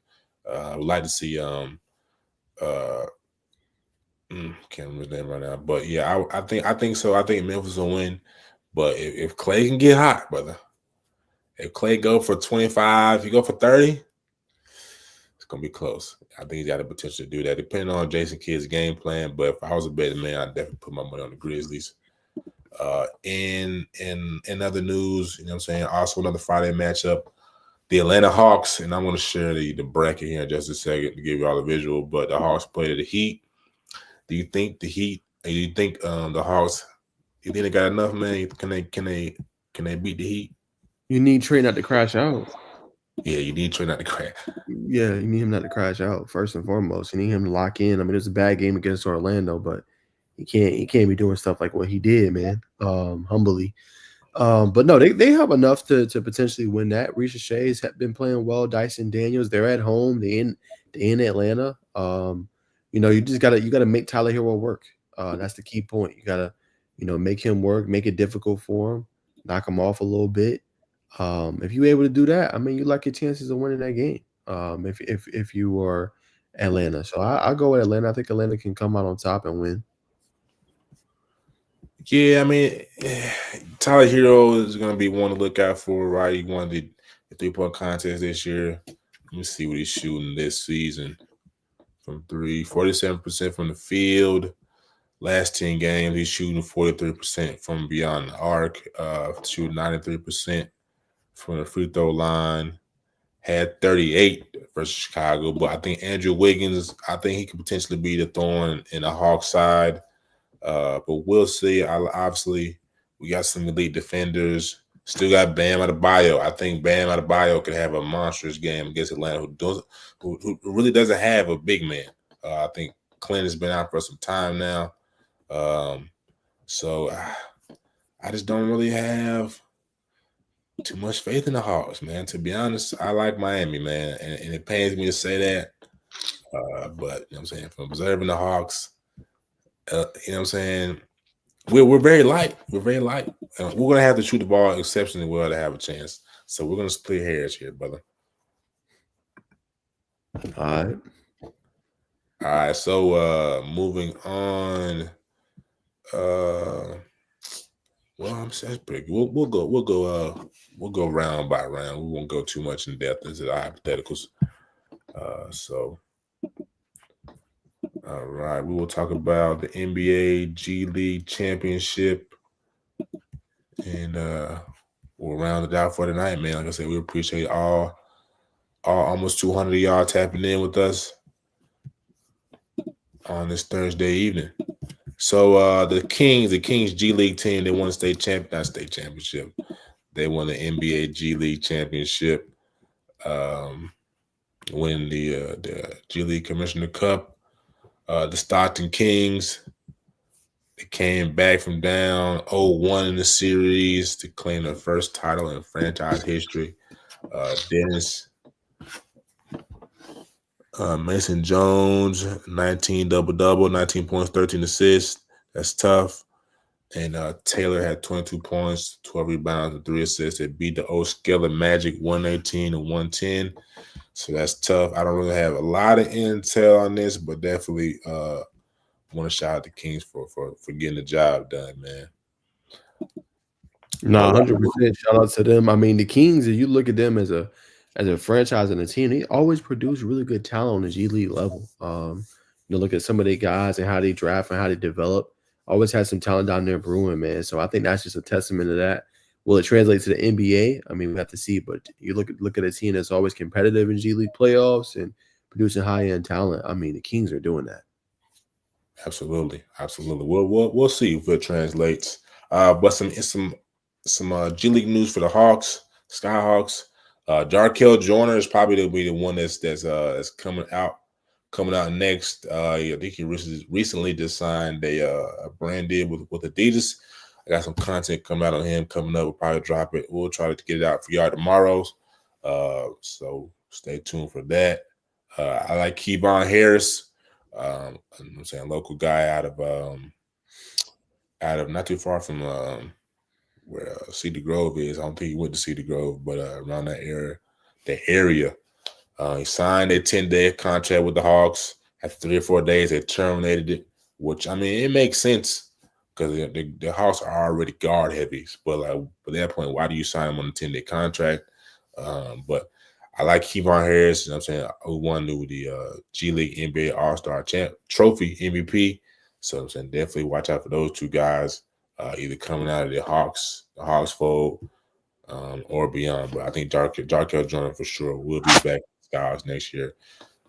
Harris, I'm not 100% sure on, but those are two names to know. But before we get off the pod of the show, I'm saying, do you have any news for the people or any just anything to give to them? No, as far as like news, no. I mean, I'm still working around the hoop scene. Hoops is not easy. But football's a little easier, but still working on that part. But I thought we were gonna talk more about the brackets, man. Talk more about the NBA playoffs, man.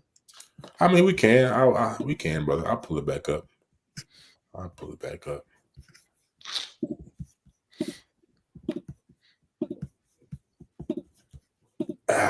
right. So we'll start at the bottom here.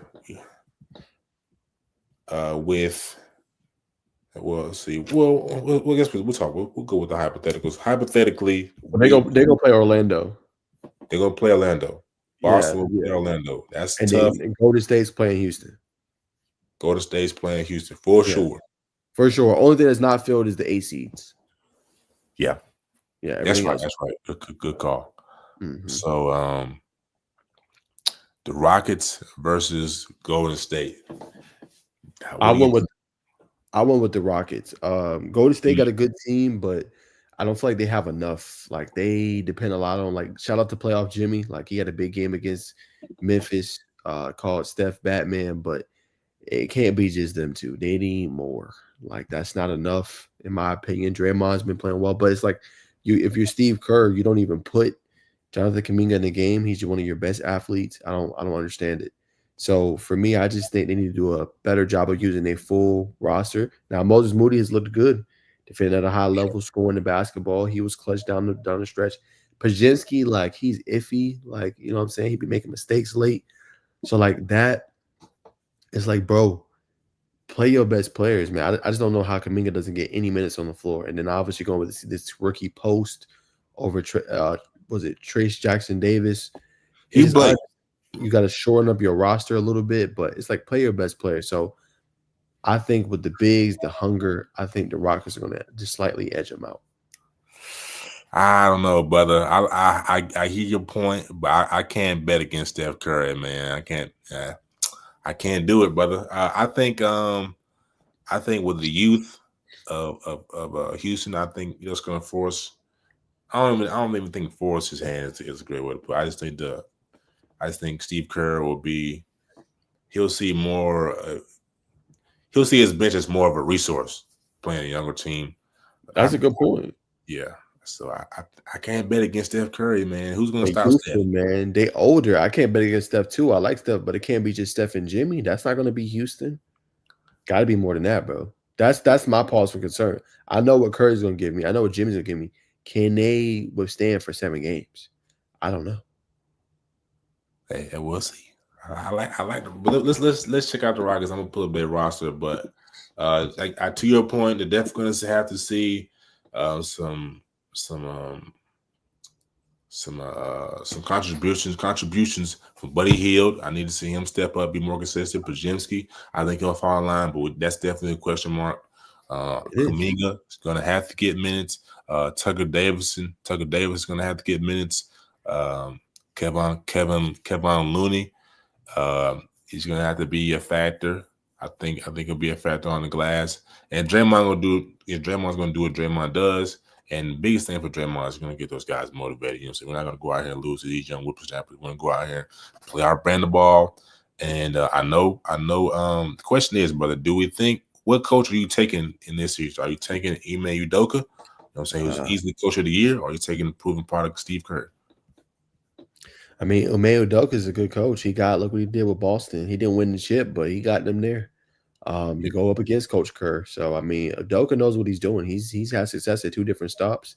No, he doesn't have a ring yet. I like Steve Kerr, but it's his lineups, bro. Like, it doesn't make sense to me, you know. So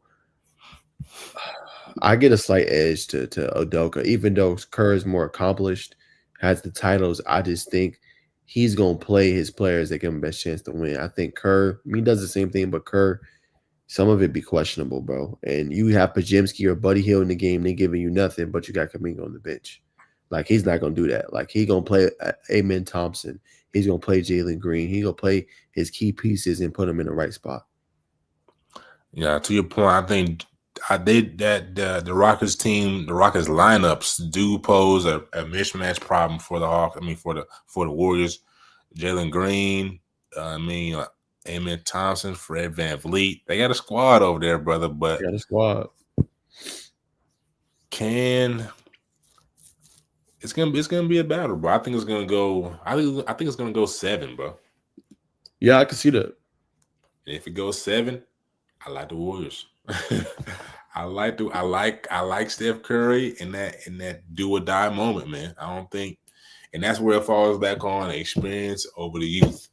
Can Jalen Green step in and be that closer? You know what I mean? Can Amen Thompson come in and get that big stop? I know Fred VanVleet, he's battle tested and ready for that moment, win the championship with Kawhi Leonard. But they're gonna lean heavily on Jalen Green. I don't disagree. All right, so you like the Rockets in 7 or 6? Rockets in 7. Rockets in 7. All right, Rocket Ship. What's his name? Owner of Tesla. Elon Musk. Rocket Ship. Elon Musk Rocket Ship. Houston Rockets. I'm about to say Rockets of 7. I like that, right? I like that nonsense. All right. You should say Rocket Socket Pocket. Yeah. Rockets in 5. Yeah. Rocket Socket Pocket. Rockets in 5. Rockets in 5. That boy's Shannon funny, man. But on to the eastern side of things, Boston's got a tough matchup. I think as well. Some people say, nah, I think Boston in 4 or 5, but I think Orlando can scare Boston and take this to 6. I like Paulo Banchero, Franz Wagner, Isaac. I do, like I said, I do like Boston in 6, but what do you think about this matchup? Yeah, I go Boston in 5, man. They can't hang with them boys. I like Paulo Banchero, but they ain't got enough, man. They ain't got enough. Celtics, I think they feel slightly disrespected a little bit, and I think it's going to show in his first series, man. So I got him in 5. Okay. No. Let's see. Let me look closely. Yeah, let me look at the Magic real close. Pull up the stats here. I'm gonna share my screen so people can see the stats, because we don't get a chance to see the Magic a lot. And when we did get to see them, the main starters was out. Got Wendell Carter, hometown hero from Pace Academy. So good. All right. Jalen Suggs averaging 16 points. Mortis Wagner. Anthony Black from Arkansas. The big guard. Cole Anthony, who toasted the Hawks eyelids. Contavious Caldwell Pope. You know what I mean? Jonathan Isaac not getting a lot of burn. But to that point, man, they got a strong core right in here, man, that can definitely scare the Celtics, which is why I think they'll take him to potentially 6. But just when you go look at the Celtics, man, they got so much. I was hoping that's gonna show me the Celtics right there. 1 second, folks. But when you look at Jason Tatum, you know what I'm saying, leading in every statistical category, but steals and blocks for every statistical category. Jason Tatum almost averaging 30. Jaylen Brown, probably my favorite player in the league right now, averaging 22. Chris Tapps is going to be a big factor in this postseason run for them. Derek White, another killer. Peyton Pritchard. So you know what I'm saying, when you just look at the Celtics, they probably two or three players deeper on their rotation. I don't think we're going to see J.D. Davison, but yeah, I agree, man. I think this is definitely Boston series to lose, but I think it's going to go 6. All right, we go see. Let me pull it up. Let me pull the bracket back up.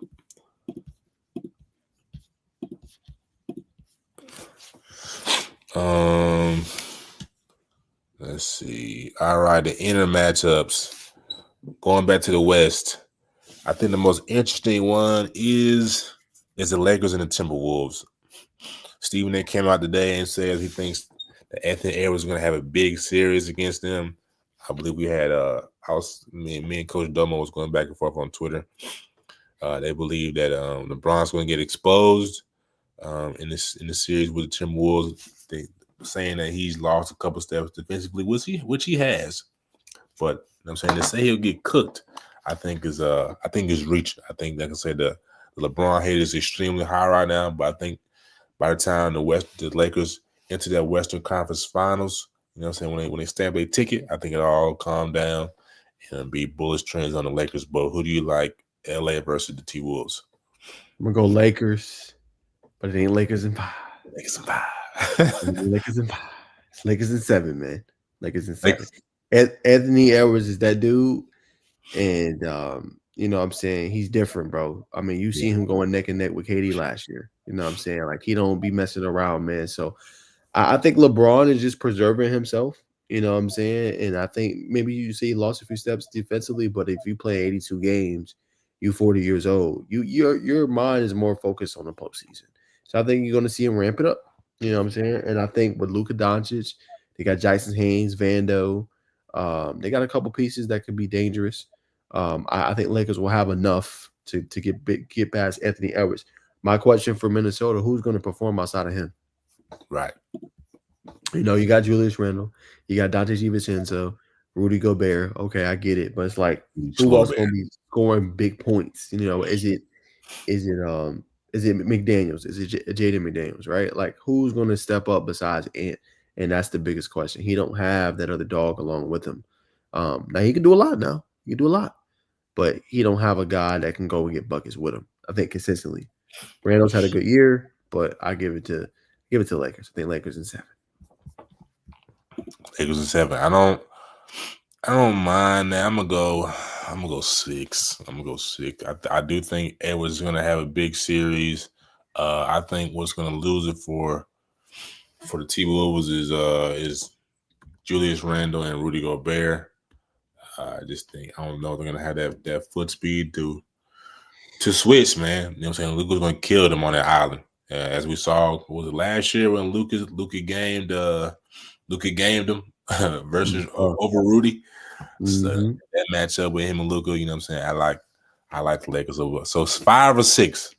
Because I like AE 5, I'm gonna go Lakers in 6, but that's gonna be one to watch.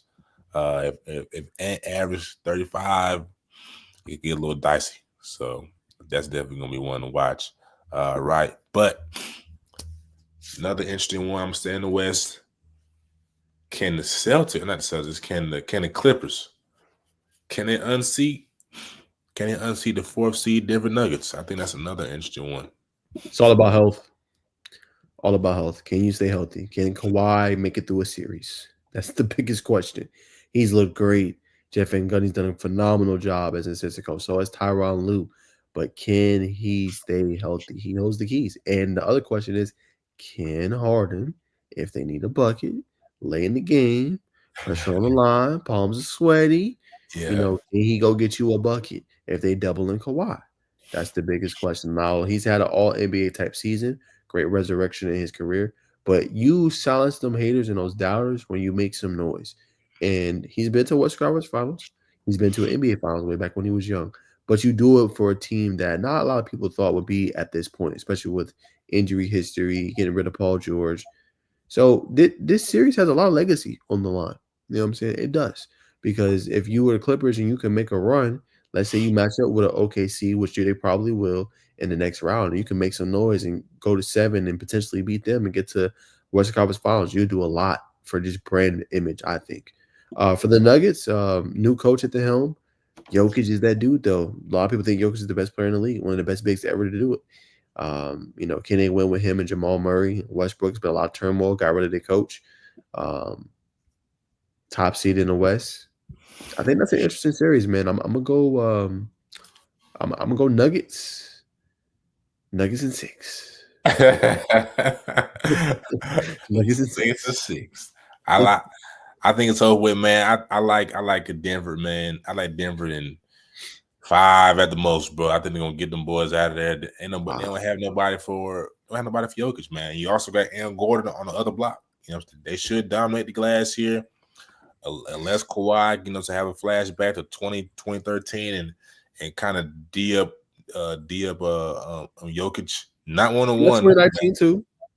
2019 too, right? He did. He did get he was second team defensive player, second team defensive team. Yeah, and he won Finals MVP. Remember with the Raptors? Oh, that's right. That was with with Toronto. Good point. But unless Kawhi can aggravate Jokic on a double team and get some steals up out of him, make him uncomfortable, I think it's gonna be taking candy from a baby. Although I will not disregard, they got Norman Powell. He's been doing his thing, averaging 60 points in the last 10 points. You got Bogdanovich, who who can light it up. They're gonna have to. I don't even think you can really. They're gonna have to speed the game up, but Kawhi he doesn't really have a fast-paced game. Like he's working the half court. But though I will have high praise for Tyronn Lue, as you allude to, Coach Van Gundy. They're gonna be prepared. Denver has a first-year head coach. People have had high remarks. Have had high remarks for him. So it's either gonna be Tyronn Lue and his coaching is going to get this team over the hump, but if it comes down to just playing and skill, I think this is going to be an easy series for the Nuggets. Unfortunately, because I like Kawhi Leonard, I like James Harden, who does a lot outside of basketball, but in between the lines, it's going to be an easy game for Denver. To me, back to the East though. Pacers and the Bucks. I like the Pacers here. I like the Pacers in probably 6. Man, we'll say 7. I respect Giannis and say 7, but I won't be surprised to see them fall in 6. I just think Pacers they're healthy, right? You know what I'm saying? The Bucks are without Damian Lillard, Miles Turner, Tyrese Halliburton, and the rest of the crew. Is Nembhard still out there in Indiana? Let me see. Yeah, he is Nembhard. Yep. So I think they'll win this. But what do you think, bro? Yeah, I'm going Pacers. If all depends on if Damian Lillard plays. If Damian Lillard doesn't play, Pacers in 5. Pacers in 5. Have they? So what? Have you heard any new news on the blood clot thing? So apparently, he's been improving from it. Mm. It's the medication's been working, so he's gonna be out game one, but he's supposed to ramp up. Expected to be seen, I think, maybe after game one, but it just depends on his health. Giannis is great. Giannis can't do it alone. I know he got Kyle Kuzma. I know he got Brook Lopez. You need Damian Lillard though if you want to make some noise in that series. So I'm going Well, Pacers. if he comes back, brother, you say what you say? You said Pacers in 5. Pacers in 5 until we know what's going on with Damian Lillard. Pacers in 5. Pacers in 5. If Dame comes back, I like the Bucks. I know he's gonna be rusty. I think Bobby Portis. Let me look on Bobby Portis. See if he's been playing. Yeah, last 10 games, he's averaging 16 points. So I like Bobby. He brings that toughness to that team that they're gonna need against, like I said, the big lineup that the Pacers pose. Let me see actually who they have. I know Miles Turner's gonna be a big piece. Pascal Siakam. I don't know, man. I still like Indiana. I don't because he's not gonna be in rhythm. So I'm gonna lock in and say even if Dame comes back, definitely 7. If not, I like Indiana in 6 for sure. But to round out our predictions for the NBA playoffs, early predictions, I would say, not early, but definitely we'll say afternoon type predictions. The Knicks and the Pistons. This one is probably the toughest one to call. Jalen Brunson has been back. I'll look up the stats in a minute to see what he's been doing as of late. But you cannot forget about Cade Cunningham, and another Thompson twin. I can't remember the other guard who's kind of their secret weapon right now. But I'm gonna give the floor to you, man. Who do you like and why?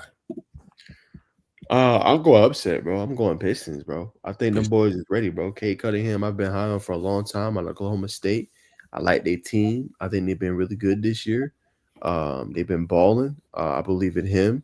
Jaden Ivey's been looking good. He's continued to improve. Remember, he was a young buck. He's averaging 17.6 this year. Malik Beasley's been a good piece for them.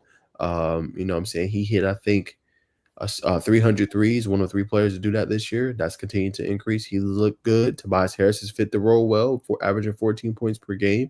Jalen Duren looks good. He's averaging 11.8 and 10.3 rebounds. And think about it. Think about the names I just said, Bacon. They got a nice mix of veterans, and they got so many young guys. Cade, Jaden Ivey, you know what I'm saying? Duren, like all these young guys stepping in big for them. And been playing well. And then off the bench, Dennis Schroeder's been looking good too, along with Amen Thompson. They have like 8 players averaging over 10 points. Did you know that? I see it now, but I will say this, not to cut you off. Jaden Ivey is out with a fibula injury. He was coming from a broken left fibula. It has been cleared, but he has been cleared for basketball activities. I will say that. Yes, sir.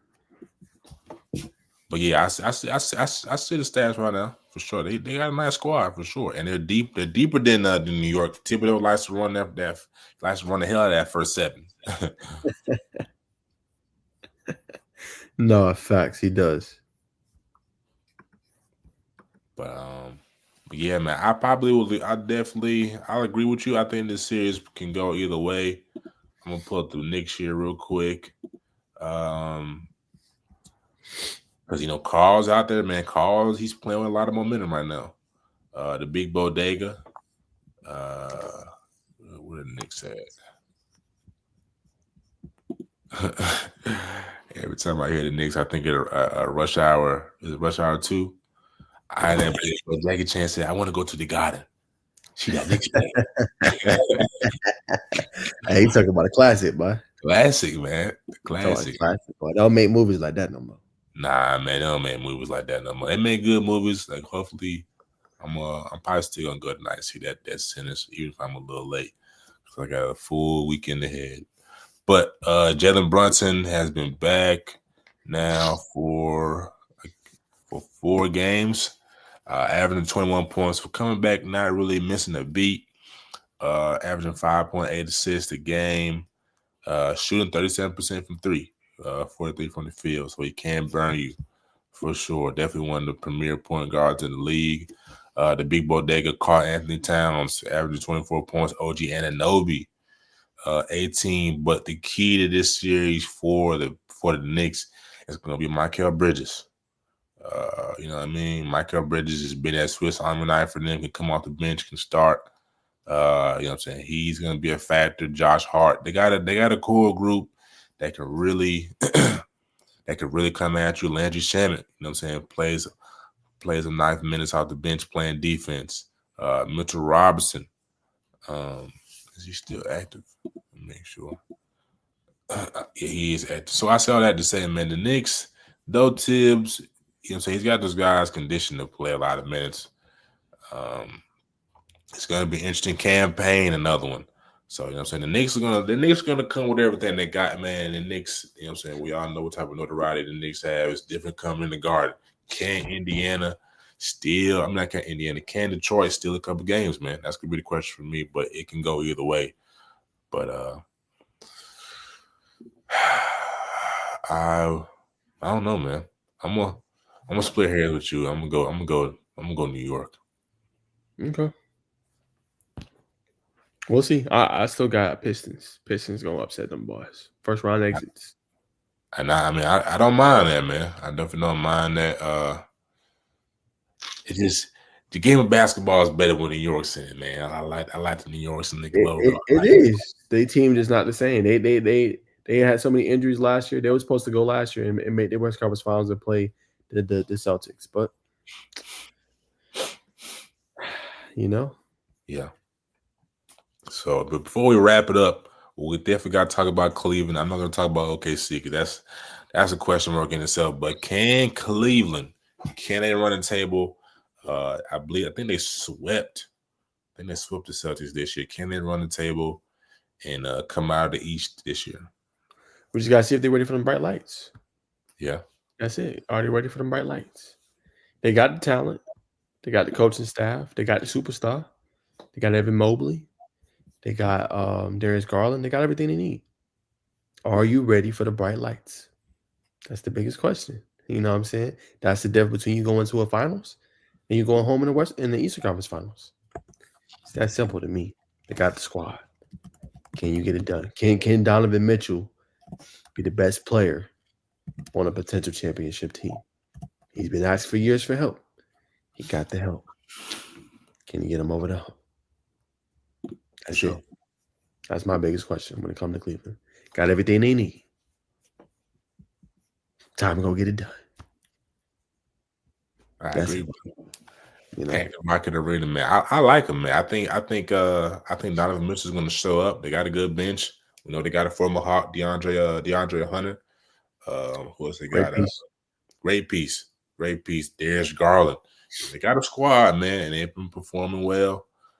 Evan Mobley. Is it Evan Mobley? Oh, let me go back there. Yep, Evan Mobley. It is Evan Mobley. Yeah, they got a squad, man. So, but can they handle Boston? I really hope we get to see Cleveland and Celtics Eastern Conference Finals. That's what I'm going to be hoping for, and we'll see how the West unfolds. That's probably the most, the one we really can't predict.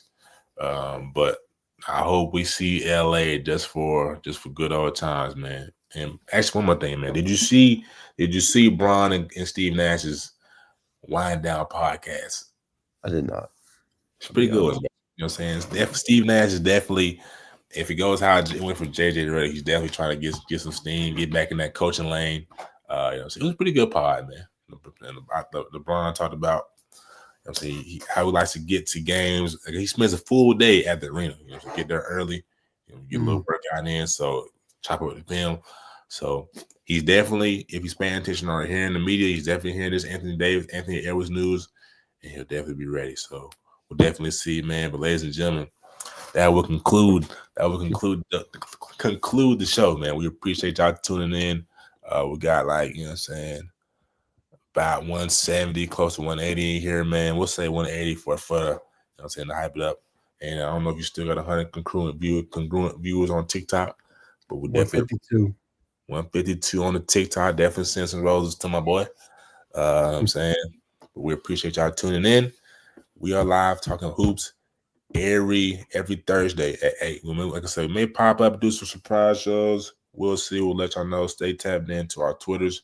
You can follow my personal one on Twitter at Arvon Bacon as it's depicted here, or you can follow the hottest media company on the rise, Bacon Network, and you can follow the hottest, you know what I'm saying, journalist on the rise. You know what I'm saying, Naj Wilk. You know what I'm saying it correctly. You can definitely correct me, brother.